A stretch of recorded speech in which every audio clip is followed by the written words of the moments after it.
right.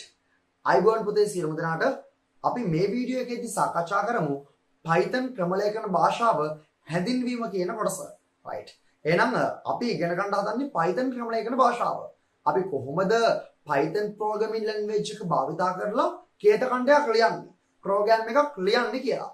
ඉතින් Python භාවිතා කරලා program එකක් ලියන්න කලින් අපි Python ක්‍රමලේඛන භාෂාවේ තියෙන දේවල් මොනවද කියලා ඉගෙනගෙන ඉන්න ඕනේ. right. ඊටත් කලින් මම ඔයගොල්ලන්ට මේ වීඩියෝ එකේ දුගන්නන්න හදන්නේ Python ක්‍රමලේඛන භාෂාව කියන්නේ මොකක්ද? එතකොට ඒක මොකටද භාවිතා කරන්නේ? කවුද ඒක හොයාගෙන තියෙන්නේ? කොහෙදද හොයාගත්තේ? right. ඒක එතකොට Python ක්‍රමලේඛන භාෂාවේ තියෙන සුවිශේෂතා මොනවද? ඇයි අපි ඒක භාවිතා කරන්නේ? අන්න ඒ වගේ Python භාෂාව හඳුනගන්න, Python භාෂාව ගැන ඔයගොල්ලෝ දැනගන්න අවශ්‍ය විශේෂ කරුණු ටිකක් තමයි අපි පළවෙනි සෙෂන් එක විදියට මේ වීඩියෝ එකේදී සාකච්ඡා කරන්නේ. right. එහෙනම් ඔයගොල්ලන්ට මේ වෙද්දී නිබන්ධන ලැබිලා ඇති, නිබන්ධන නොලැබෙච්ච ළමයි ඇති. පුතේ නිබන්ධන තියෙන ළමයි ඔයගොල්ලෝ නිබන්ධනේ නෝට් එක ලියා ගන්න, නැති ළමයි සටහන් පොතක නෝට් එක ලියා ගන්න. right. මුලින්ම අපි චූටි නෝට් එකක් ලියලිමු. ලියන්න දීලා මම ඒක ගැන විස්තර කරලා කියලා දෙන්නම්. right. හරි. ලියන්න Python යනු මුලින්ම අපි චූටි නෝට් එකක් ලියමු. පළවෙනි පේජ් එකේ මෙන්න මේකේ. right. මෙතන Python යනු ක්‍රමලේඛන භාෂාවකි. Python යනු ක්‍රමලේඛන භාෂාවකි. අපි කියනවා programming language එකක් කියලා. ක්‍රමලේඛන භාෂාවකි. programming language එක. වරහන් හිතලා ලියා ගන්න. programming language කියලා.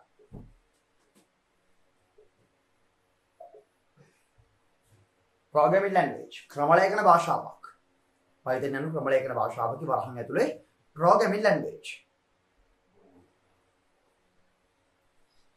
ඒකටම ලියන්න මෙය උසස් මට්ටමේ ක්‍රමලේඛන භාෂාවකි. මෙය උසස් මට්ටමේ ක්‍රමලේඛන භාෂාවකි. මම ඔයාලට පාඩමේ වපසරිය කියලා දෙන්නම් පුතේ. පාඩම ගැන කියලා දෙන්නම්. ඉස්සරලාම ගත්තු ගම මේ චූටි නෝට් එක ලියලිමු. Python යනු ක්‍රමලේඛන භාෂාවකි. මෙය උසස් මට්ටමේ ක්‍රමලේඛන භාෂාවකි. අපි කියනවා high level programming language එක කියලා. high level programming language. උසස් මට්ටමේ ක්‍රමලේඛන භාෂාවක්. හරි. වරහන් හිතුව ලියා ගන්න high level programming language කියලා. high level programming language. right. high level programming language. Python යනු ක්‍රමලේඛන භාෂාවකි. මේ උසස් මට්ටමේ ක්‍රමලේඛන භාෂාවකි. මෙය උසස් මට්ටමේ ක්‍රමලේඛන භාෂාවකි. right. අපි මුලින්ම කතා කරමු මොකද්ද ක්‍රමලේඛන භාෂාවක් කියන්නේ කියලා. උදේ ක්‍රමලේඛන භාෂාවක් කියලා කියන්නේ අපිට පරිගණකයට විධාන සපයන්න පුළුවන් භාෂාවකට. ඒ කියන්නේ ඕගොල්ලෝ දන්නවා අපි කතා කරන භාෂාව. ඒ කියන්නේ මනුස්සය සංනිවේදනය කරන්න භාවිතා කරන මානව භාෂාව භාවිතයෙන් පරිගණකයට විධානයක් දුන්නොත් එහෙම ඒක පරිගණකයට තේරෙන්නේ නැහැ. දැන් උදාහරණයක් විදියට මම කම්පියුටර් එක ඉස්සරහට ගිහිලා කියනවා කම්පියුටර් එකට ඔන් වෙන්න. කටින් කියනවා ඔයා ඔන් වෙන්න. කම්පියුටර් ඔන් වෙන්න. ඔන් වෙනවද? නැහැ. ඔයා ඕෆ් වෙන්න. ඕෆ් වෙනවද? නැහැ. එහෙනම් මම එයාට කියනවා ඔයාගේ ෆෝල්ඩර් එක ඔයා ඕපන් කරන්න. ඔය ඩෙස්ක්ටොප් එකේ තියෙන ඉමේජ් එක ඔයා ඕපන් කරන්න. ගේම් එකක් ප්ලේ කරන්න. ආද බොමඩ හැරෙන්න. right. වම් පැත්තේ තියෙන ෆෝල්ඩර් එක සිලෙක්ට් කරන්න. ඒ ෆෝල්ඩර් එක ඕපන් කරන්න. ඒක ක්ලෝස් කරන්න. ඒ විදිහට මම පරිගණකයට විධාන දුන්නොත් එහෙම අපිට තේරෙන භාෂාවෙන් පුතේ පරිගණකයට තේරෙන්නේ නැහැ. හරි. ඉතින් පරිගණකයට තේරෙන්න විධාන සපයන්න පුළුවන් භාෂාවකට අපි කියනවා ක්‍රමලේඛන භාෂාවක් කියලා. පරිගණකයකට තේරෙන්න විධාන හෝ උපදේශ සපයන්න පුළුවන් භාෂාවකට අපි කියනවා ක්‍රමලේඛන භාෂාවක් කියලා. එහෙනම් ඔන්න සරලව මම ඔයාලට කියලා දුන්නා මොකද්ද ක්‍රමලේඛන භාෂාවක් කියන්නේ කියලා. දැන් ඔයගොල්ලෝ දන්නවා programming language එකක් කියලා කියන්නේ පරිගණකයකට උපදේශ සහ විධාන සපයන්න පුළුවන් භාෂාවකට කියලා. right. හරි. එහෙනම් programming language එක කියන්නේ මොකද්ද කියලා දැන් ඔයගොල්ලෝ තියෙනවා. හරි. මම කියලා දෙන්නම් ලෝකේ තියෙන ක්‍රමලේඛන භාෂා මොනවද කියලා. දැන් ඔයාලා ඉගෙන ගන්න Python ක්‍රමලේඛන භාෂාවනේ. ඒකත් ලෝකේ තියෙන එක ක්‍රමලේඛන භාෂාවක්. හැබැයි ලෝකේ තියෙන එකම ක්‍රමලේඛන භාෂාව Python නෙමෙයි. තවත් ක්‍රම ලේඛන භාෂා ගණනාවක් ලෝකේ තියෙනවා. right. අපි ඉගෙන ගමු මොනවද කියලා. right. මම චුට්ටක් බෝඩ් එකේ ලියන්නම්. මොනවද ලෝකේ තියෙන ක්‍රම ලේඛන භාෂා කියලා? පුතේ Python කියන්නේ ක්‍රම ලේඛන භාෂාවක්. ඒක හරියි. ඊට පස්සේ Java කියන්නේ ක්‍රම ලේඛන භාෂාවක්. C, C++, C#, .NET, PHP අවුණා තියෙන්නේ. right? ඊට පස්සේ Pascal, Prolog, right? මේ තියෙන්නේ ලෝකෙ මේ වෙද්දි භාවිතා කරන ක්‍රම ලේඛන භාෂා වලින් ක්‍රම ලේඛන භාෂා කීපයක්. right? ඉතින් මේ තියෙන ගොඩක් ප්‍රසිද්ධ ඒවා. හරි බහුලව ප්‍රෝග්‍රෑමර්ස්ලා විසින් ක්‍රම ලේඛකයන් විසින් භාවිතා කරන ක්‍රම ලේඛන භාෂා කීපයක් තමයි මම මෙතන ලියුවේ. ඉතින් ශ්‍රේණිගත කිරීම වලින් මේ වෙනකොට 2020 2019 වගේ වෙනකොට ලෝකේ බහුලවම භාවිතා වෙච්ච පොපියුලර් ජනප්‍රියම ප්‍රෝග්‍රෑමින් ලැන්ග්වේජ් එක තමයි Java programming language එක. right? හරි මම මේ වෙබ් අඩවි ගණනාවකින් විශ්ලේෂණය කරලා හොයාගත්තු තොරතුරු වලින් ඔයාලට කියන්නේ හරි 2019 2020 වෙනකොටත් පොපියුලර්ම ප්‍රෝග්‍රෑමින් ලැන්ග්වේජ් එක වෙලා තිබ්බේ පුතේ Java කියන ප්‍රෝග්‍රෑමින් ලැන්ග්වේජ් එක. 2021 වර්ෂයේ වෙද්දී මෙන්න මේ Python කියන ප්‍රෝග්‍රෑමින් ලැන්ග්වේජ් එක ගොඩක් උඩරෙනවා. ඉතින් මේ වර්ෂයේ වෙද්දී 2021 වර්ෂයේ වෙද්දී පොපියුලර්ම ප්‍රෝග්‍රෑමින් ලැන්ග්වේජ් එක විදියට බොහෝ දෙනෙක් සලකනවා. හැමෝම නෙමෙයි බොහෝ දෙනෙක් සලකනවා Python තමයි ජනප්‍රියම ක්‍රම ලේඛන භාෂාව කියලා. ඒකට සුළු හේතුවක් තියෙනවා. දැන් ඔයා හිතන්නකෝ දැන් මම මුලින්ම කියලා දෙන්නම්කෝ මොකටද අපි ක්‍රම ලේඛන භාෂාව භාවිත කරන්නේ කියලා. මම ඔයගලන්ට කිව්වා පරිගණකයට තේරෙන්න උපදෙස් විධාන දෙන්න පුළුවන් ක්‍රම ලේඛන භාෂාව භාවිතයෙන් කියලා. ඉතින් ක්‍රම ලේඛන භාෂාව භාවිතයෙන් කොහොමද අපි උපදෙස් සහ විධාන දෙන්නේ? අපි පරිගණකයකට උපදෙස් සහ විධාන ක්‍රම ලේඛන භාෂාව භාවිතයෙන් දෙන්නේ මෘදුකාංගයක් භාවිත කරලා. හරි ඔයාට පරිගණකය ඇසුරින් කරගන්න අවශ්‍ය වැඩක් තියෙනවා නම් ඒ වැඩේට හරියන විදියට ක්‍රම ලේඛන භාෂාවකින් පුතේ නිර්මාණය කරන්න ඕනේ මෘදුකාංගයක්. හරි ඔන්න බලන්නකෝ. ඔන්න ඔයාට මොනවා හරි වැඩක් කරගන්න ඕනේ. ඔයා හිතන්නකෝ ඔයාට කරන්න ඕනේ ගේම් එකක් කියලා. ඔයාලා ගේම් එකක් හදාගන්න ඕනේ. ගේම් එකක්. හරි ගේම් එකක් හදාගන්න ඕනේ. මෙන්න මේ ගේම් එක හදන්න වෙන්නේ අපිට මොකක් භාවිතයෙන්ද? ක්‍රම ලේඛන භාෂාව ප්‍රෝග්‍රෑමින් ලැන්ග්වේජ් එකක් භාවිතයෙන්.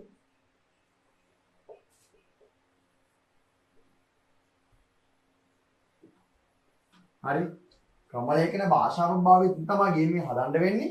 එතකොට ක්‍රම ලේඛන භාෂාවක් භාවිතයෙන් හදන්නේ අපි මොකද්ද? මෘදුකාංගයක්. ගේම් එකක් කියන්නේ මෘදුකාංගයක්. software එකක්. software එක. හරි software එක. ඊට පස්සේ මේ software එක අපේ පරිගණකයට ස්ථාපනය කරාට පස්සේ අපි ඉංග්‍රීසියෙන් කියනවා install කරනවා කියලා. install කරාට පස්සේ පරිගණකය ඇතුලේ ඒ software එකකින් වැඩ කරගන්න පුළුවන්. ඒක ගේම් එකක් නම් පරිගණකේ අපිට ගේම් එක ප්ලේ කරන්න පුළුවන්. right. එතකොට ඒ වගේ දෙයක් තමයි හරි අපි ප්‍රෝග්‍රෑමින් ලැන්ග්වේජ් එකක් භාවිතයෙන් කරන්නේ. අපිට කරගන්න අවශ්‍ය දෙයක් අපි software එකක් විදියට ක්‍රම ලේඛන භාෂාව භාවිතයෙන් නිර්මාණය කරලා ඒක පරිගණකයට ඇතුළත් කරනවා. ඊට පස්සේ පරිගණකය ඇතුළේදී අපිට ඒ හදපු software එක භාවිතයෙන් වැඩ කරගන්න හැකියාව තියෙනවා. හරි. ඔන්න එහෙනම් ඕගොල්ලන්ට පැහැදිලි මොකද්ද ක්‍රම ලේඛන භාෂාව කියන්නේ? ක්‍රම ලේඛන භාෂාවකින් කොහොමද අපි පරිගණකයට විධාන දෙන්නේ කියලා. කොයි දෙයක් එහෙම ප්‍රශ්නයක් අහුවොත් එහෙම MCQ එකකට හරි ඔයා මතක තියාගන්න ඕනේ කොහොමද? ක්‍රම ලේඛන භාෂාව භාවිතයෙන් කරන්නේ පරිගණකයට ඇතුළත් කරන්න පුළුවන් වෙන විදියට මෘදුකාංගයක් නැත්නම් software එකක් නිර්මාණය කරන්න කියලා. software එකක් නිර්මාණය කරන්න කියලා. එහෙනම් ඔනේ මම මේ මෙතන පෙන්නලා තියෙනවා.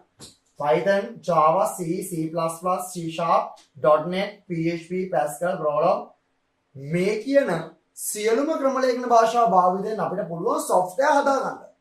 හරි මෘදුකාංග ඉංජිනේරුවෙක් නැත්නම් මෘදුකාංග නිර්මාණකරුවෙක්ට පුළුවන් මේ කියන ඕනෑම ප්‍රෝග්‍රෑමින් ලැන්ග්වේජ් එකක් භාවිත කරලා software එකක් හදාගන්න. එහෙනම් ඔයගොල්ලන්ට ඔන්න ක්‍රම ලේඛන භාෂාවක් කියන්නේ මොකද්ද? ඒවට උදාහරණ කීපයක් ඔන්න ඔයාලගේ ඔළුවේ තියෙනවා. right? හරි. ඒක හරි එහෙනම්. හරි. ඔයාලට අවශ්‍ය නම් එතනින් පහලින් දාගන්න. හරි මට මේ සම්පූර්ණ නෝට් එක ලියන්න පිටුවේ ඉර ඕනේ. හරි. එතන තනි රූල් එක වගේ මෙන්න මේ ක්‍රම ලේඛන භාෂාවල හරි උදාහරණයක් දාගන්න. Python, Java, C, C++, C#, .NET, PHP, Pascal, Prolog, තව තියෙනවා VB. හරි Ruby, R තව තියෙනවා. right හරි මේ ටික දාගන්න. මුළු පිටුවේ දිගට දාගෙන යන්න එපා. හර දාන්න. variable ලියන්න. ක්‍රමාද දාලා යන්න පොතේ පිටුවේ විඩෝනේ තව ලියන්න දේවල් තියෙනවා. හරි මෙන්න තියෙනවා ක්‍රමලේඛන භාෂා කීපයක්. ලෝකෙ මේ වෙද්දි භාවිතා කරන ජනප්‍රියම ක්‍රමලේඛන භාෂා.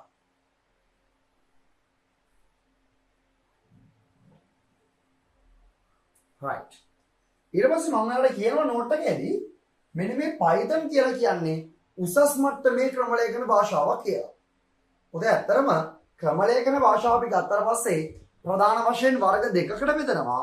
එකක් low level programming language අනිත් එක high level programming language. එතකොට මේ low level programming language එකයි high level programming language එකයි ගත්තට පස්සේ Python කියන ක්‍රමලේඛන භාෂාව අයත් වෙන්නේ high level programming language කියන කැටගරි එකට.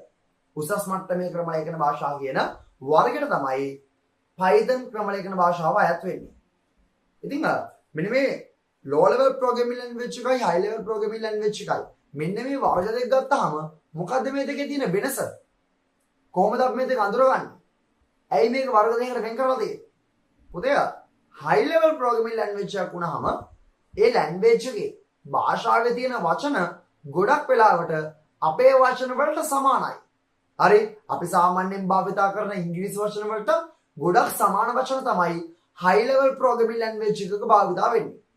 right හැබැයි low level programming language එක ගත්තට පස්සේ low level programming language එක තියෙන වචන සහ අපි භාවිතා කරන වචන සංසන්දනය කරද්දී ඒ වචන ගොඩක් වෙනස්. අපිට හුරු පුරුදු වචන නෙමෙයි low level programming language එකේ භාෂාවක වචන විදියට තියෙන්නේ. ඒකින්ද ඇත්තරම programming ඉගෙන ගන්න ආධුනිකයෙක්ට, ඒ කියන්නේ අලුතෙන් එන programmer කෙනෙක්ට ඉගෙන ගන්න ලේසි high level programming language එක. low level programming language එක ඉගෙන ගන්න ඇත්තරම අමාරුයි. එහෙනම් මතක තියාගන්න programming ඉගෙන ගන්න දෙන ආධුනිකයෙක්ට ඉගෙන ගන්න ලේසි high level programming language එක. low level එක නම් ඉගෙන ගන්න ඇත්තරම අපහසුයි. අපි එක චුට්ටක් නෝට් එකක් විදිහට දාගමු. නෝට් එකක් විදිහට දාගමු. Python උසස් මට්ටමේ ක්‍රමලේඛන භාෂාවක් නිසා Python උසස් මට්ටමේ ක්‍රමලේඛන භාෂාවක් නිසා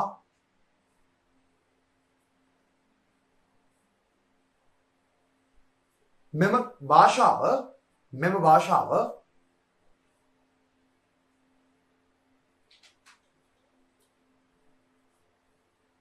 ආධුනික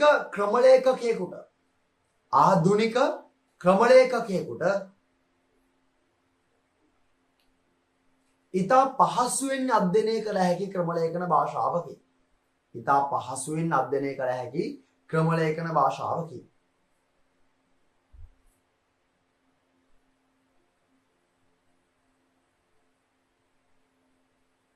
ඉතා පහසුවෙන් අධ්‍යයනය කළ හැකි ක්‍රමලේඛන භාෂාවකි. හරි. එහෙනම් ඒකත් හරි. මේක Python කියලා කියන්නේ උසස් මට්ටමේ ක්‍රමලේඛන භාෂාවක් හින්දා ඒක මෘදුකාංග නිර්මාණ ශාස්ත්‍රයට යොමු වන ආධුනික ක්‍රමලේඛකයෙක්ට ඉතා පහසුවෙන් අධ්‍යයනය කරන්න පුළුවන් ක්‍රමලේඛන භාෂාවක්. ඒක ඔයා හොඳටම දැනගන්න, ඒක මතකයේ තියාගන්න. right. ඊළඟ කාරණාව තමයි මෙන්න මෙහෙම එකක්. ඔතේ ඇත්තරම පරිගණකයට right ඇත්තරම පරිගණකයට මෙන්න මේ ක්‍රමලේඛන භාෂාව කියන જાතියක් තේරෙන්නේ නැහැ. හරි ඔයා මුල් පාඩම් ඉගෙන ගද්දී අහලා ඇති මුල් පාඩම් ටික ඉගෙන ගද්දී අහලා ඇති පරිගණකයට තේරෙන භාෂාව මොකද්ද? පරිගණකයට තේරෙන භාෂාව මොකද්ද?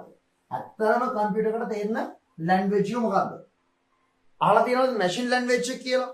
මැෂින් ලැන්ග්වේජ් එක අපි කියනවා සිංහලෙන් යන්ත්‍ර භාෂාව කියලා. right මැෂින් ලැන්ග්වේජ් එක නැත්නම් යන්ත්‍ර භාෂාව. machine language.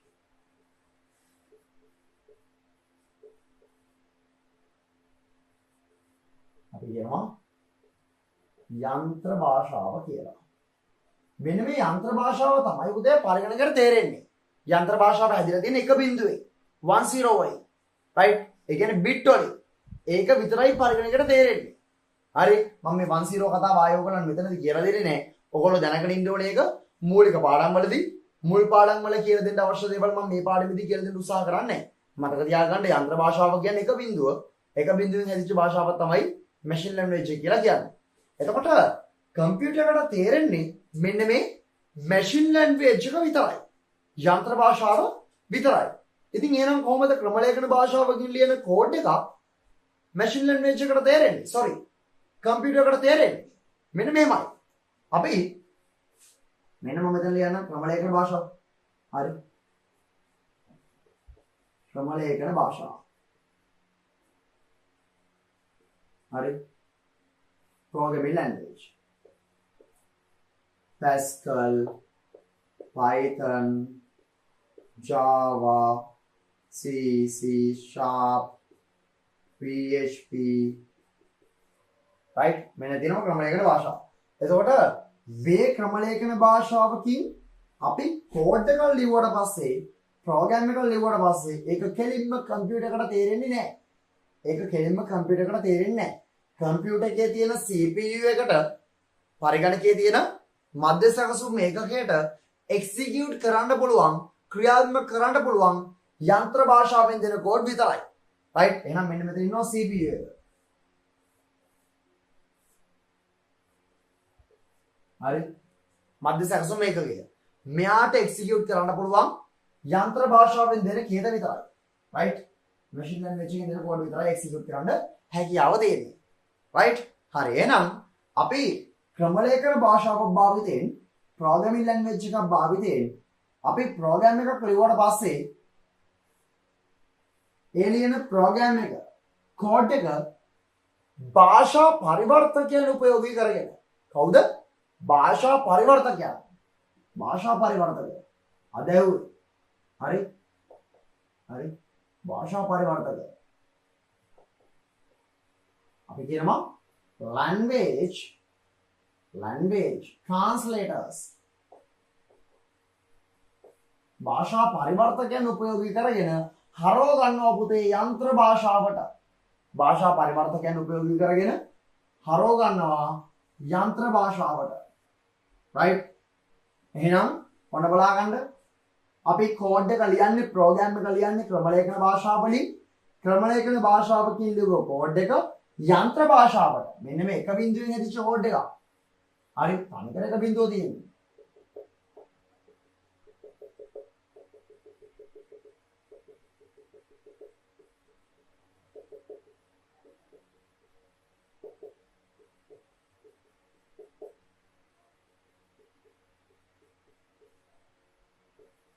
හරි? යන්ත්‍ර භාෂාවට පරිවර්තනය කරන්න අපි භාෂා පරිවර්තක භාවිතා කරනවා. එහෙනම් මෙතනදී භාවිතා කරන ප්‍රධානම භාෂා පරිවර්තක වර්ග තුන තමයි එකක් assembler. හරි? assembler කියනවා සිංහලෙන් උනත්.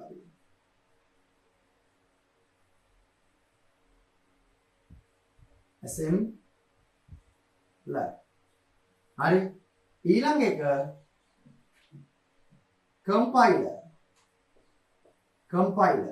සිංහලෙන් කියනවා පුතේ සම්පාදක කියලා.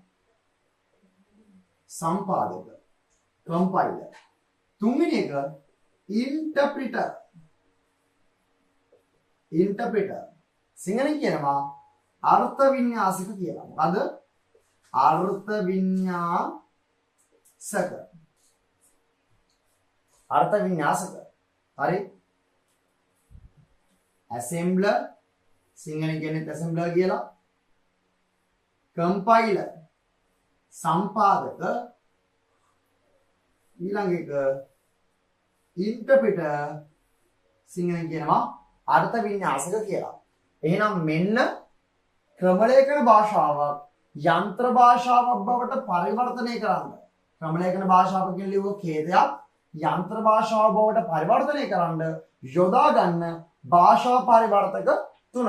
හොඳට මතක තියාගන්න. භාෂා පරිවර්තක මොනවද කියලා අහුවොත් එහෙම language translators මොනවද කියලා අහුවොත් එහෙම ඔයා කියන්න ඕනේ assembler තියෙන්න පුළුවන් නැත්නම් compiler තියෙන්න පුළුවන් සම්පාදක කියලා අපි කියනවා interpreter තියෙන්න පුළුවන් අර්ථ වින්‍යාසක කියලා අපි කියනවා. right? මේ කියන ඕනෑම භාෂා පරිවර්තනයකින් පුළුවන් මෙන්න මේ ක්‍රමලේඛන භාෂාවකින් ලියුව ඛේදයක් යන්ත්‍ර භාෂාව බවට පරිවර්තනය කරන්න. right? ඒ පරිවර්තනය කරාට පස්සේ මෙන්න මේ machine language එකකින් ලියුව කෝඩ් එක machine language එකට හැරවිලා තියෙන කෝඩ් එක අනිවාර්යයෙන්ම CPU එකට තේරෙනවා. දැන් පුළුවන් CPU එකට අපි ලියුව කෝඩ් එක execute කරන්න. execute කරනවා කියන්නේ මොකද්ද? ක්‍රියාත්මක කරන්න. right? එහෙනම් පැහැදිලිද? හරි? right. අපි චූටි ඩයග්‍රෑම් එකක් විදිහට මේක දාගමු ගොඩක් පොඩියට. right. මම චූටක් බෝඩ් එකකින් අහ කරවෙන්නම්. ඔයාලා දාගන්නකො මේක. ගොඩක් පොඩියට දාගන්න පුතේ. ඔතන තියෙන රූල් කීපේ තව ගොඩක් දේවල් ලියන්න තියෙන වීඩියෝ ඕනේ. ගොඩක් පොඩියට දාගන්න. මොකද්ද මේ වෙන්නේ කියලා.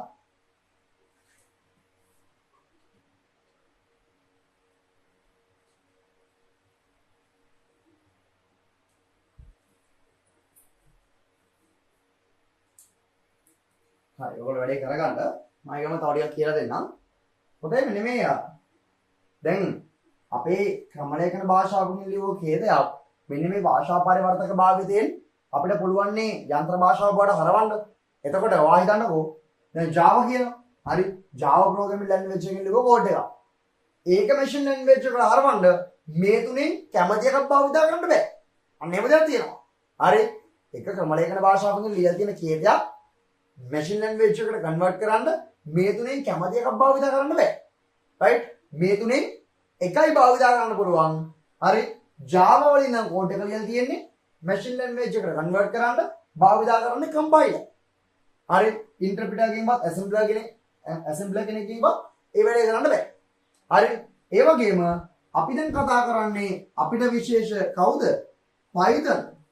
අපිට විශේෂ අපි කතා කරන්නේ අපේ සිලබස් එකේ තියෙන Python භාෂාව ගැන. පොතේ Python භාෂාවේ language translator කවුද? interpreter අර්ථ වින්‍යාසක. හරි මේ නෝට් එක දාගත්තට පස්සේ අපි ඒකට දාලා චුටි සටහනක් තියෙනවා ලියමු.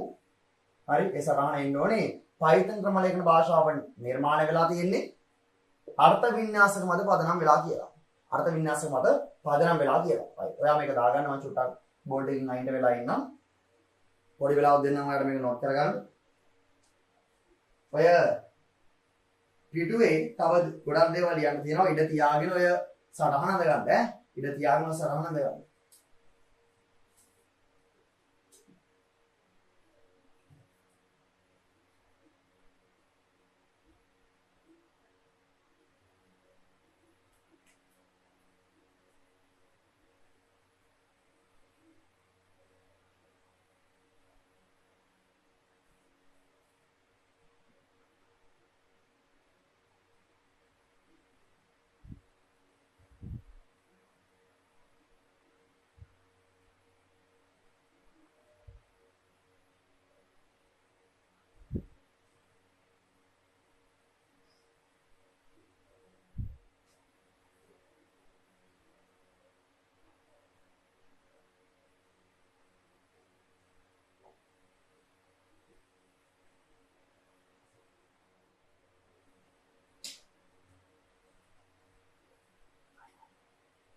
හරි වෙලා ඇද්ද? වෙලා ඇතිද?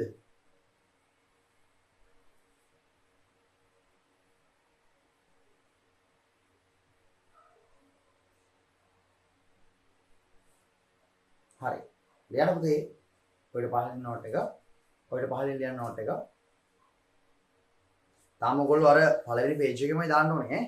මෙන්න මේකමයි ලියන්න ඕනේ. right? දෙවෙනි වීඩියෝට ආවේ නැහැ තාම. ලියන්න. Python යනු අර්ථ වින්‍යාසක මත පදනම් වී නිර්මාණය වූ ක්‍රමලේඛන භාෂාවකි. Python යනු අර්ථ වින්‍යාසක මත පදනම් වී නිර්මාණය වූ ක්‍රමලේඛන භාෂාවකි.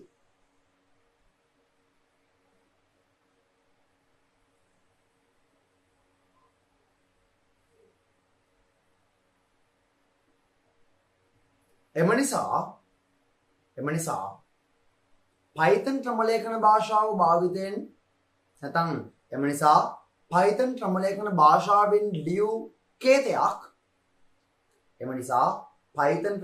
භාෂාවෙන් ලියූ කේතයක්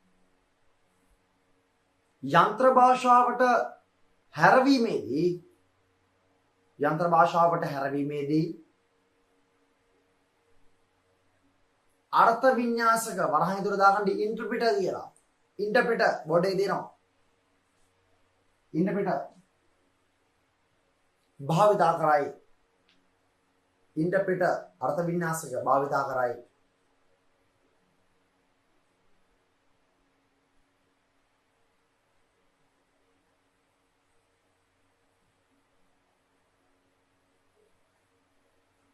right.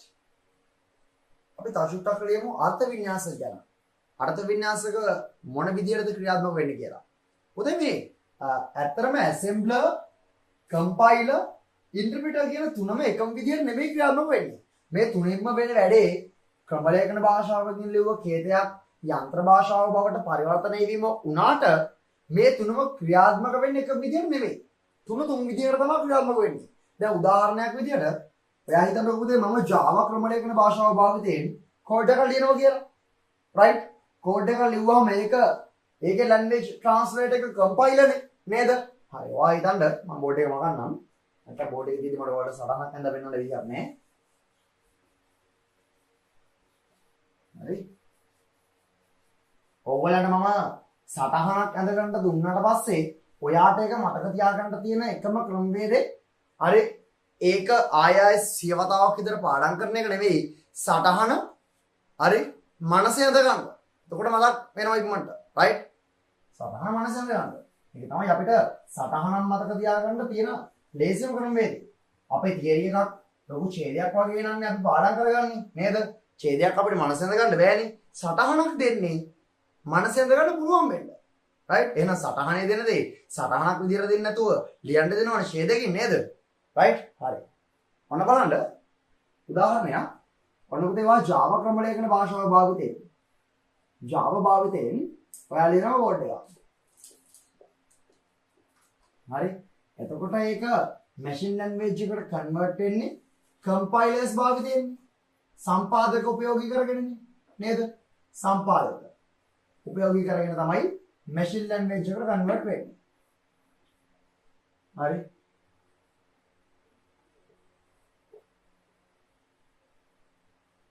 machine language එකට convert වෙන්නේ. right? හරි. එතකොට මේ සම්පාදක නැත්නම් compiler කියන එක වැඩ කරන්නේ මෙන්න මේ විදිහට. Java වලින් ලියලා තියෙනවා නම් කෝඩ් එකක් කෝඩ් ලයින් 10000ක්. කෝඩ් ලයින් 10000ක් තියෙනවා. මෙන්න මේ කෝඩ් ලයින් 10000ම එකපාර කියවලා එයා එකපාර තමයි machine language එකට සම්පූර්ණ කෝඩ් එකම කන්වර්ට් කරන්නේ. හොඳට අහගන්න. Java වලින් අපි කෝඩ් එක ලියුවාට පස්සේ ඒක compiler භාවිතයෙන් machine language එකට කන්වර්ට් කරද්දී මෙන්න මේ විදිහටයි කන්වර්ට් කරන්නේ. සම්පූර්ණ කෝඩ් එකම compiler විසින් කියවලා ඒ සම්පූර්ණ කෝඩ් එකම එකපාර machine language එකට කන්වර්ට් කරනවා. හරි. ක්‍රමලේඛන භාෂාවෙන් මගින් ලියුව කේතය එක බිඳුව විදිහට machine language එකට එකපාර කන්වර්ට් කරනවා. හැබැයි Python වල එහෙම නැහැ. හරි. ඔයා හිතන්න මේ ඉන්නේ Python. හරි. මේ ඉන්නේ Python. එතකොට Python නම් ක්‍රමලේඛන භාෂාව පුතේ language translate එක interpreter. හරි. සිංහලෙන් කියන්නේ අර්ථ වින්‍යාසක. ඔයාට මේ මම කියන ඒවා ආයෙ පාඩම් කරන්න නැතුව එකපාර මතකෙට ඉන්න නම් හරි. වීඩියෝ ලෙසන් එකක් වුණාට කමක් නැහැ. මම කියනකොටවත් කියන්න. හරි. ගෙදර ඉන්න කවුරු හරි නවුත් එම ගණන් ගන්න එපා. ඔයා වගේ වැඩේ කරන්න. රයිට්? හරි. එහෙනම් ක්‍රමලේඛන භාෂාව Python නම් භාෂා පරිවර්තකය අර්ථ වින්‍යාසක. හරි. රයිට්. පොතේ අපි Python වලින් ලියනවා ඔන්න කෝඩ් ලයින් 10000ක කෝඩ් එකක්. රයිට්? කෝඩ් ලයින් 10000ක ප්‍රෝග්‍රෑම් එකක්. ඒක අර්ථ වින්‍යාසක භාවිතයෙන් මැෂින් ලැන්ග්වේජ් එකට කන්වර්ට් කරද්දී සම්පූර්ණ කේතෙම කියවලා සම්පූර්ණ කේතෙම එකපාර මැෂින් ලැන්ග්වේජ් එකට කන්වර්ට් කරන්නේ නැහැ. රයිට්? එයා එවැනි ක්‍රියාත්මක වෙන්න අවශ්‍ය කේතේ විතරයි මැෂින් ලැන්ග්වේජ් එකට කන්වර්ට් කරන්නේ. ඔන්න ඔයා හිතන්නකෝ මේ කෝඩ් ලයින් 10 පළවෙනි කෝඩ් දෙක ඉස්සරලාම එක්සිකියුට් කරන්න කියලා. එහෙනම් පළවෙනි කෝඩ් දෙක තමයි මැෂින් ලැන්ග්වේජ් එකට කන්වර්ට් කරන්නේ. එක බිඳුව කෝඩ් එකක් බවට කන්වර්ට් කරන්නේ.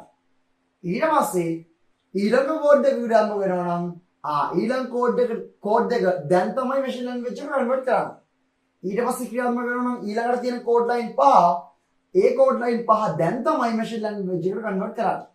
එහෙනම් හොඳට මතක තියාගන්න ඉන්ටර්ප්‍රිටර් නැත්නම් අර්ථ වින්‍යාසකයේ ක්‍රියාත්මක වෙන ආකාරය කොහොමද? කේතයක් ක්‍රියාත්මක වන විට තමයි ඒක මැෂින් ලැන්ග්වේජ් එකට කන්වර්ට් වෙන්නේ.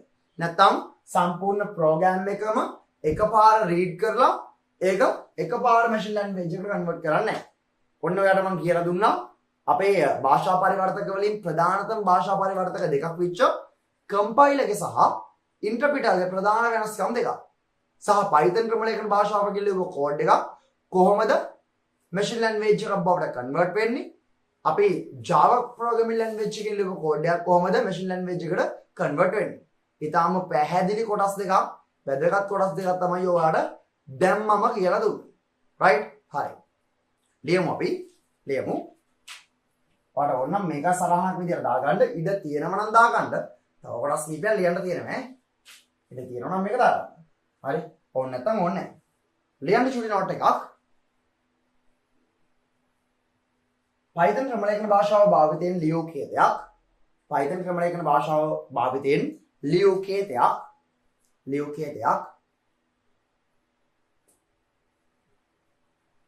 අර්ථ වින්‍යාසක මගින් කියවා යන්ත්‍ර භාෂාව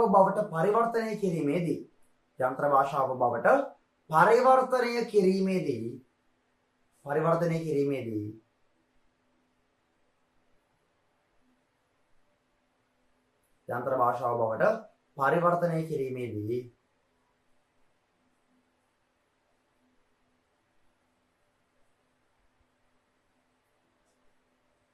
සම්පූර්ණ කේතයම එකවර පරිවර්තනය නොකරන අතර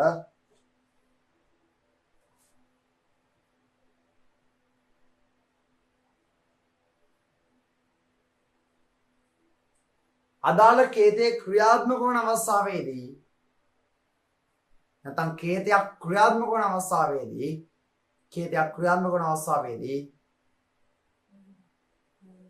අදාළ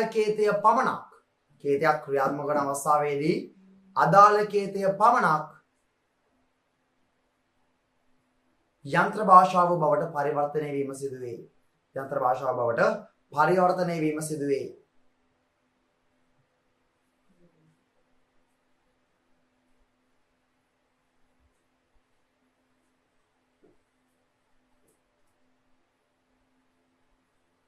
right.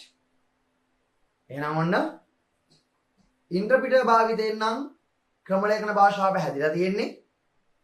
පුතේ කෝඩ් එක රන් වෙද්දී ඒ රන් වෙන්න අදාළ කෝඩ් එක විතරයි එවෙලෙම මැෂින් ලැන්ග්වේජ් එකට කන්වර්ට් වෙන්නේ. සම්පූර්ණ කෝඩ් එක එකපාරට රීඩ් කරලා මැෂින් ලැන්ග්වේජ් එකට කන්වර්ට් කරන්නේ නැහැ. ඊළඟ කාරණාව තමයි ඒකත් මම කියලා දෙන්න හදන්නේ මේ ඉන්ටර්ප්‍රිටර් ගැන. හරි? ඒකත් මම මේ කියලා දෙන්න හදන්නේ මේ අර්ථ වින්‍යාස කියන එක ක්‍රියාත්මක වන ආකාරය ගැන. පුතේ මෙන්න මෙහෙම එකක් තියෙනවා. දැන් මම කියවනවාට Java programming language එක භාවිතයෙන් කෝඩ් එකක් ලිව්වම කම්පයිලර් භාවිතයෙන් ඒ සම්පූර්ණ කෝඩ් එකම එකපාර කියවනවා කියලා. ඒ කෝඩ් එකම එකපාර කියවද්දී කම්පයිලර්ට පුළුවන් දැන් මම මේ කියන්නේ Java කම්පයිලර් ගැන Java programming language එකකින් ලියව කෝඩ් එකක් කම්පයිලර් භාවිතයෙන් මැෂින් ලැන්ග්වේජ් එකට හරවාදී වෙන වැඩේ ගැන තමයි මේ මම කියලා දෙන්නේ. හරි මම කියවන්නේ Java වලින් ලියව කෝඩ් එකක් කම්පයිලර් භාවිතයෙන් සම්පූර්ණ කෝඩ් එකම එකපාර කියවනවා කියලා. කම්පයිලර් සම්පූර්ණ කෝඩ් එකම එකපාර කියවනවා. ඒ කියවද්දී කම්පයිලර් බලනවා මේ තියෙන කෝඩ් එකේ කොහේරි වැරද්දක් තියෙනවද කියලා. ඕන තරම් කෝඩ් වල එරර්ස් තියෙන්න පුළුවන්. එයා සම්පූර්ණ කෝඩ් එකම කියවන හින්දා එකපාර කම්පයිලර් බලා ගන්න පුළුවන් කෝඩ් එකේ වැරදි කීයක් තියෙනවද? ඒ තියෙන වැරදි කොහෙද තියෙන්නේ කියලා. රයිට්? එතකොට Java ක්‍රියාත්මක වෙද්දී Java ක්‍රමලේඛන භාෂාව ක්‍රියාත්මක වෙද්දී කම්පයිලර් කෝඩ් එකේ තියෙන වැරදි ඔක්කොම එකපාර අඳුර ගන්නවා. එයා කෝඩ් එකේ සම්පූර්ණයෙන්ම කියවන්නේ හින්දා. හැබැයි Python ක්‍රමලේඛන භාෂාවෙන් ලියව කෝඩ් එකක් ඉන්ටර්ප්‍රිටර් භාවිතයෙන් මැෂින් ලර්නින් එකට හරවද්දී සම්පූර්ණ කෝඩ් එකම එකපාර කියවීම සිදු කරන්නේ නැහැ. එයා එවෙලේ ක්‍රියාත්මක වෙන්න දාලා කේතේ විතරයි මැෂින් ලර්නින් එකට කන්වර්ට් කරන්නේ. එහෙනම් ඉන්ටර්ප්‍රිටර් භාවිතයෙන් කියවන්නේ ක්‍රියාත්මක වෙන්න අවශ්‍ය කේතේ විතරයි. එහෙනම් එයාට නැත්නම් ඉන්ටර්ප්‍රිටර්ට Python වලින් ලියව කෝඩ් එකක තියෙන සම්පූර්ණ දෝෂ ඔක්කොම එකවර අඳුර ගන්න විදියක් නැහැ පුතේ. හරි. ඔන්න මම කියන කතාව හොඳට බලාගන්න. Python වලින් ලියව කෝඩ් එකක තියෙන Python වලින් ලියව කෝඩ් එකක ප්‍රෝග්‍රෑම් එකක තියෙන ඔක්කොම දෝෂ ටික අර්ථ වින්‍යාසකයට බෑ එකපාර අඳුර ගන්න. මොකද අර්ථ වින්‍යාසක මගින් සම්පූර්ණ කෝඩ් එකම එකපාර කියවන්නේ නැහැ. හරි. දැන් ක්‍රියාත්මක වෙන්න ඕනේ පළවෙනි කෝඩ් එක විතරයි නම් එයා කියවන්නේ පළවෙනි කෝඩ් ලයින් එක විතරයි. එහෙනම් පළවෙනි කෝඩ් ලයින් එකේ එරර් එකක් තිබ්බොත් අන්න එයාට එක පේනවා. දෙවෙනි කෝඩ් ලයින් එක කියවද්දි තමයි දෙවෙනි කෝඩ් ලයින් එකේ එරර් එකක් තියෙනවද නැද්ද කියලා පේන්නේ. තුන්වෙනි එක කියවද්දි තමයි තුන්වෙනි එකේ එරර් එකක් තියෙනවද නැද්ද කියලා පේන්නේ. හරි එහෙනම් කෝඩ් ලයින් එක කියවනකම් එරර්ස් තියෙනවද නැද්ද කියලා පෙන්නන්නේ නැහැ. රයිට්? හරි. මම ඉතින් පැහැදිලි කිව්වේ කියලා. හරි සරලවම ගත්තොත් එහෙම Java ක්‍රියාත්මක වෙද්දී නැත්නම් කම්පයිලර් ක්‍රියාත්මක වෙද්දී හරි සම්පූර්ණ කේතයම කියවන හින්දා කෝඩ් එකේ කොහේ හරි එරර් එකක් තිබ්බොත් මේක පෙන්නනවා. හැබැයි Pasc Python ක්‍රමලේඛන භාෂාව ක්‍රියාත්මක වෙද්දී Python වල ඉන්නේ ඉන්ටර්ප්‍රිටර් හින්දා එයා සම්පූර්ණ කේතයම කියවන්නේ දැන් දාමනය වෙන්න අදාළ කේතේ විතරයි කියවන්නේ. එහෙනම් එයා කියවන කෝඩ් වල එරර්ස් තියෙනවද කියලා විතරයි එයාට අඳුර ගන්න හැකියාව තියෙන්නේ. right ඒක ගැන චුට්ටක් ලියමු. තවද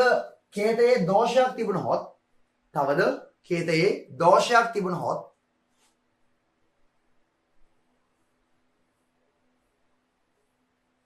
දෝෂය හමු වන තාක් සාමාන්‍ය පරිදි තවද කේතයේ දෝෂයක් තිබුණොත් දෝෂය හමු වන තාක් සාමාන්‍ය පරිදි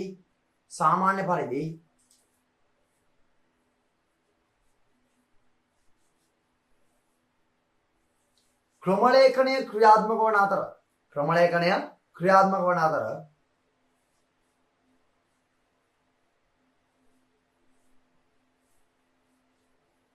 දෝෂය හමු වූ සැනින්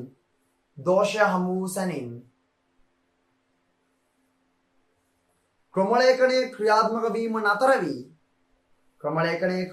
වීම නතර වී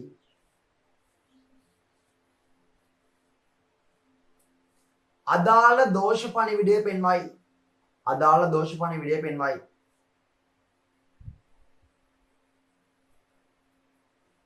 හරි.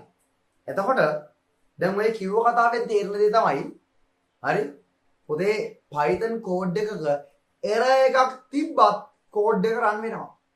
හරි Python කෝඩ් එකක එරර් එකක් තිබ්බත් කෝඩ් එක රන් වෙනවා. ඔය හිතන්නකෝ Python කෝඩ් එකේ මෙන්න මේ හරිය එරර් එකක් තියෙනවා කියලා. හරි හැබැයි ඉන්ටර්ප්‍රිටර් කියවන්නේ පළවෙනි කෝඩ් එක දෙවෙනි ලයින් එක තුන්වෙනි ලයින් එක විතරනේ මුලින්ම නේද? හරි එහෙනම් පළවෙනි ලයින් එක රන් වෙනවා දෙවෙනි එක රන් වෙනවා තුන්වෙනි එක රන් වෙනවා හතරවෙනි එක රන් වෙනවා පස්වෙනි ලයින් එකේ තමයි එරර් එකක් තියෙන්නේ. එහෙනම් පස්වෙනි ලයින් එකේ එරර් එකක් හම්බ වෙනවා ඉන්ටර්ප්‍රිටර්ට. එයා මොකද කරන්නේ? එරර් එකක් හම්බුනාම කෝඩ් එක ක්‍රියාත්මක වෙන එක නවතිනවා. හරි එරර් එකක් හම්බුනාට පස්සේ තවත් ක්‍රියාත්මක වෙන්නේ නැහැ. ඔන්න අහගන්න Python කෝඩ් එකේ එරර් එකක් හම්බ වෙනකම් සාමාන්‍ය බල දෙක දිගට ක්‍රියාත්මක වෙනවා. අවුලක් වෙන්නේ නැහැ. හරි එරර් එකක් හම්බ වෙනකම් සාමාන්‍ය විදියටම එක දිගට ක්‍රියාත්මක වීගෙන යනවා. බැරි වෙලා එරර් එකක් හම්බුනොත් එහෙම හම්බුන ගමන් කෝඩ් එක ක්‍රියාත්මක කරන එක නතර කරලා දානවා. ඒ නතර කරලා මොකද්ද හම්බුනේ රේක මොකද්ද වෙලා තියෙන්නේ මොකද්ද අවුල කියලා error message එකකින් display කරනවා. හරි. ඔන්න Python ක්‍රියාත්මක වෙන විදිය. Python වලදී රේකක් හම්බුනහම ඔහොම තමයි වෙන්නේ. කොහොමද? MCQ වලට අහන්න පුළුවන් මම මේ කියන විශේෂ කරුණු. හරි. ඒකින්ද අලුත් පාඩමක් සමහර දරුවන්ට හරි මුලින්ම මේ පාඩම ඉගෙන ගන්න දරුවෝ කිසිම ගැටලුවක් නැහැ. මෙහෙම විදියට මේ වැඩේ කරගෙන යන්න පුළුවන්. පොතේ අලුත් පාඩමක් ඔය කියන කරුණු MCQ වලට අහන්න පුළුවන්. ඒකින්ද ඊටාම අවධානයෙන් මේ කොටස් ටික අහගෙන ඉන්න. රයිට්? හරි. එහෙනම් Python වලින් කෝඩ් එකක් ලිව්වට පස්සේ ඒ කෝඩ් එක සාමාන්‍ය පරිදි ක්‍රියාත්මක වෙනවා දෝෂයක් හමු වන තාක්. දෝෂයක් හම්බුන ගමන් කෝඩ් එක ක්‍රියාත්මක වීම නතර කරලා මොකද්ද දෝෂය කියලා දෝෂ පණිවිඩයකින් නිකුත් කරනවා. ඔන්න Python ක්‍රියාත්මක වෙන විදිය. right. අපි ඊට පස්සේ කියමු මොකෙක්ද මේ Python language එක හොයාගත්තේ? කවුද? කොහෙදද කියලා. right. උදේ Python ක්‍රමණිකන භාෂාව හොයාගන්නේ 1980 අගභාගයේ ඉඳලා 1990 මුල් කාලය දක්වා කාලයේදී කවුරු විසින්ද? ගයිඩෝ වැන් රොසම් විසින්. කවුද? ගයිඩෝ වැන් රොසම් විසින්. කොහෙදද? නෙදර්ලන්ඩ් වල. නෙදර්ලන්තේ නම ලියන්නම්. National Research Institute for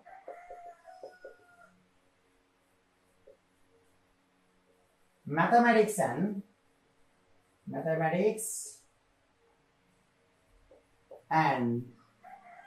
Computer Science.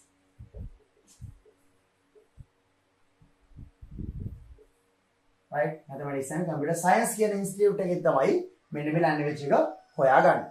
right? එහෙනම් ලියමු ෂොට්ටක් කියන්නේ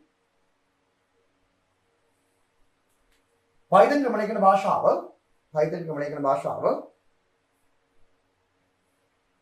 1980 දශකයේ අගභාගයේ සිට 1980 දශකයේ අගභාගයේ සිට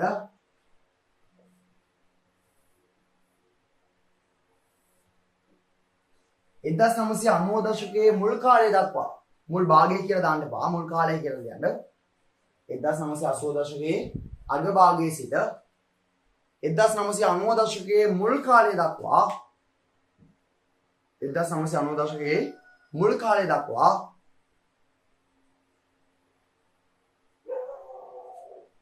ගයිඩෝ වැන් රොසම් විසින්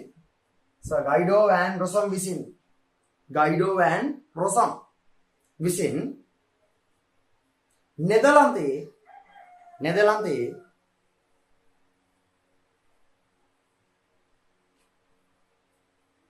National Research Institute for Mathematics and Computer Science නම් ආයතනයේදී සොයා ගන්නා ලදී.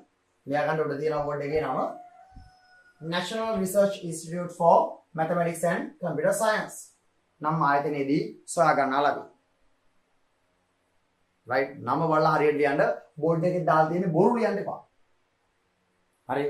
අලුතෙන් පාඩමක් ඉගෙන ගද්දි ලස්සනට උදේ මම 2021 ලෙවල් ලියන දරුවන්ට 21 සෙකන්ඩ් ශෛලියෙනුම් ඉන්න පුළුවන් මෙතන 22 ළමයි ඉන්න පුළුවන් 23 ළමයි ඉන්න පුළුවන් මේ කාණ්ඩ හතරේ කිසිම දරුවෙක්ට මම මේ උගන්වන විදියට මේ පාඩම ඉගෙන ගන්න ගැටලුවක් නැහැ රයිට් මම මේක උගන්වද්දිත් ඔන්න අතරමඟදී මේ කියන්නේ මොකද මම මේකේ රිවිෂන් එකක් නෙමෙයි පුත යන්නේ මේ තියරි උගන්වන්නේ හරි මම මේ සාමාන්‍ය පන්තියේදී තියරි පාඩමක් උගන්වන විදියට ඕගොල්ලන්ට මේ Python තියරි උගන්වන්නේ විශේෂ දේ තමයි මේක වර්ක්ෂොප් එකක් ඒ කියන්නේ පාඩම මම දවස් 15ක් යද්දි සම්පූර්ණයෙන්ම කතා කරලා ඉවර කරනවා.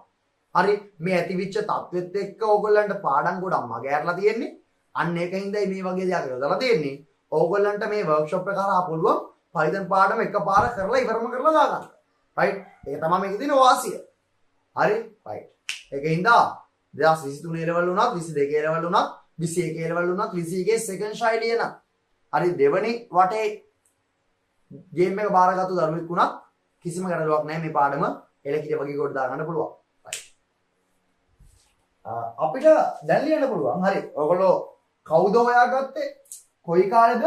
කොහෙදද කියලා ලියුවා. නෙදර්ලන්ත කියලා ලියන්න ඕනේ ඈ. හරි. දැන් අපි ලියමු Python භාෂාවේ තියෙන සුවිශේෂතාව මොනවද කියලා. හරි. මොනවාද Python භාෂාවේ තියෙන සුවිශේෂතා? දෙකක් තුනක් ලියමු. ගොඩක් ඕනේ නැහැ. right. දාගන්න කොතනම Python භාෂාවේ සුවිශේෂතා කියලා. Python භාෂාවේ සුවිශේෂතා කියලා. ෂූටර් මාතෘකාවක් දාගන්න.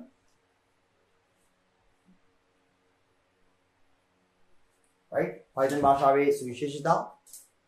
ලියන්න Python මගින් ලියන ලද කීතයක් Python මගින් ලියන ලද කීතයක් Python මගින් ලියන ලද කීතයක් ඉංග්‍රීසි භාෂාවේ වචන වලට වඩා සමීප නිසා Python මගින් ලියන ලද කීතයක් ඉංග්‍රීසි භාෂාවේ වචන වලට වඩා සමීප නිසා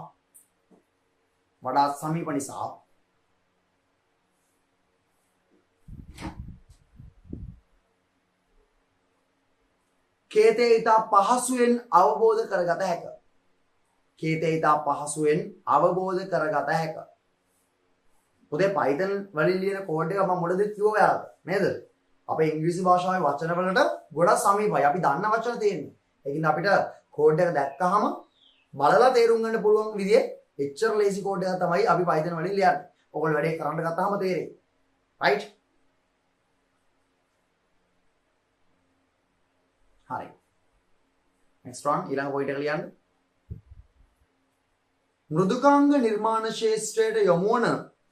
මෘදුකාංග නිර්මාණ ශාස්ත්‍රයට යොමු වන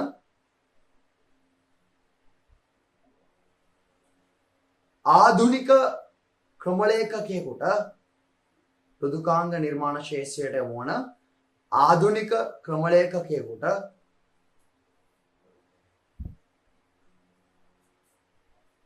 ඉතා පහසුවෙන් මෙම ක්‍රමලේඛන භාෂාව අධ්‍යයනය කළ හැක.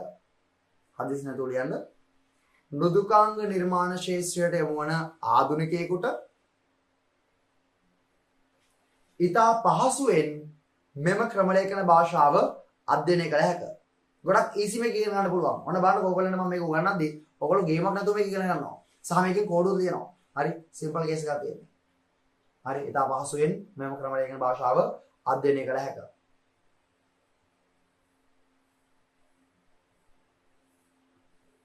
ඊළඟ පොයින්ට් එක විදිහට ලියන්න. Python මගින් සකස් කරන ලද වැඩසටහනක් Python මගින් සකස් කරන ලද වැඩසටහනක් Python මගින් සකස් කරන ලද වැඩසටහනක් ක්‍රියාත්මක කිරීම නැත්නම් පවත්වාගෙන යාම ක්‍රියාත්මක කිරීම ඇලයිරක් පවත්වාගෙන යාම ඉතා පහසුය. Python වලින් හදපු ප්‍රෝග්‍රෑම් එකක් පුතේ ක්‍රියාත්මක කරන්නත් එක්සිකියුට් කරන්නත් ලේසි පවත්වාගෙන යන්නත් ලේසි. හරි ටික කාලයක් යද්දී එරර්ස් පයින්නේ නැහැ. හරි එහෙම වෙන ප්‍රෝග්‍රෑමින් ලැන්ග්වේජ් තියෙනවා. ඒකයි එහෙම කියලා තියෙන්නේ. Python සුවිශේෂී කියලා තියෙන්නේ ඒකයි. හරි Python මගින් සකස් කරන ලද වැඩසටහනක් නැත්නම් නිර්මාණය කරන ලද වැඩසටහනක් ක්‍රියාත්මක කරවීම නැත්නම් පවත්වාගෙන යාම ඉතා පහසුය. right. හරි ඔන්න ඔයගොල්ලෝ Python ක්‍රමලේඛන භාෂාවේ සුවිශේෂතා ටිකක් ලියුවා. ඇයි මේක ස්පෙෂල් වෙන්නේ කියලා ලියුවා. හරි. එහෙනම් ඔන්න ඔයගොල්ලන්ට මම Python ක්‍රමලේඛන භාෂාව සහ දැන් ඔයගොල්ලන්ට මම ක්‍රමලේඛන භාෂාව ගැනත් කියලා දුන්නා. අනෙකුත් ක්‍රමලේඛන භාෂාව ගැනත් තරමක් දුරට මම ඔයගොල්ලන්ට කියලා දුන්නා. හරි. එහෙනම් අපේ මේ වීඩියෝ එකේදී ඔයගොල්ලන්ට කියලා දෙන්න උත්සාහ කරේ සහ කියලා දුන්නේ Python ක්‍රමලේඛන භාෂාවේ හැඳින්වීම කියන කොටස. Python ක්‍රමලේඛන භාෂාවේ හැඳින්වීම කියන කොටස. ඔන්න ඔයගොල්ලන්ට හැඳින්වීම කොටසේදී මේ භාෂාව ගැන දැන් ඔයගොල්ලෝ මේ ඉගෙන ගන්න සූදානම් වෙලා ඉන්න Python ක්‍රමලේඛන භාෂාව ගැන හොඳ විස්තරයක් අවශ්‍යම කරුණු ටික ඔළුවට දාගන්න අවශ්‍යම දැනුම ඕගොල්ලන්ට මම මේ වීඩියෝ එකේදී දුන්නා. right? හරි. එතන අඩුවක් පාඩුවක් නැතුව අවශ්‍ය දේවල් දීලා තියෙන්නේ. පුතේ ඔයාලට පුළුවන් මේ වීඩියෝ එක යටින් ඔයාට මේකෙදි දැනගන්න අවශ්‍ය කරන අමතර මොනවා හරි දෙයක් තියෙනවා නම් කමෙන්ට් කරන්න. අපහැදිලි ටිකක් ගොඩක් වෙලාවට තියෙන විදියක් නැහැ. බැරි වෙලා හරි එක එක මට්ටමේ දරුවෝ ඉන්නවා මෙතන. ඒකින්ද කාට හරි අපහැදිලි තැනක් තියෙනවා නම් පුතේ ඔයා එකක් කමෙන්ට් කරන්න. මතක ඇතුව ඔයා කමෙන්ට් සෙක්ෂන් එකේ මොනවා හරි දෙයක් මගෙන් අහද්දී මොනවා හරි ඔයාගේ අදහසක් කියද්දී ඒක ඊටාම පැහැදිලිව දක්වන්න.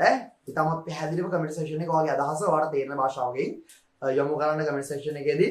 ඉතින් අනිවාර්යෙන්ම ඔයාට මේ සෙෂන් එකෙන් හරියට තේරුණා නම් හරියට ඔළුවට ගියා නම් Python ක්‍රමලේඛන භාෂාව කියන්නේ මොකද්ද? ඒකේ වටපිටාව පරිසරය කොහොමද හැදිලා තියෙන්නේ? ඔය කතාව ඔයාගේ ඔළුවට හරියට වැටුණා නම් මේක එලකිරි වගේ ඔයාලට තේරෙනවා නම් සරලවම කියනවා නම් අපේ භාෂාවෙන් එලකිරි වගේ තේරෙනවා නම් අනිවාර්යෙන් එකක් කමෙන්ට් එකක් විදියට අතවත් කරන්න. right පුතේ එහෙනම් අපි ඊළඟ සෙෂන් එකකින් හම්බෙමු. ඊළඟ වීඩියෝ එකකින් හම්බෙමු. එහෙනම් මේ වීඩියෝ එකේදී ඔයගලන්ට දෙන්න අවශ්‍ය දැනුම මම හිතන්නේ මේ වෙද්දී ඉවරයි. right එහෙනම් ඊළඟ වීඩියෝ එකකින් හම්බෙමු සියලු දෙනාම. පුතේ තෙරුවන් සරණයි හැමෝටම. ජය වේවා. අයිබෝන්.